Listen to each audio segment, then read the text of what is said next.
أن الإنسان قد يكون مع الجماعة الصالحة ويأتي شخص واحد يدخل إلى حياته ويخرجه من هذه الجماعة.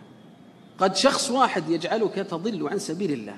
ويوم يعض الظالم على يديه يقول يا ليتني اتخذت مع الرسول يا ويلتى ليتني لم أتخذ فلان. واحد قد يخرجك. ولذلك الذي نجا في سورة الصافات فأقبل بعضهم على بعض يتساءلون قال قائل منهم إني كان لي قرين. واحد لكن الله نجاه. يقول وإنك لمن المصدقين إذا متنا وكنا ترابا وعظاما إنا لمدينون. قال هل أنتم مطلعون فاطلع فرآه في سواء الجحيم قال تالله إن كدت لتردين. لكن الله نجاه. فحذاري قد شخص واحد يدخل إلى حياتك يكون سبب في خروجك عن الطريق الصحيح.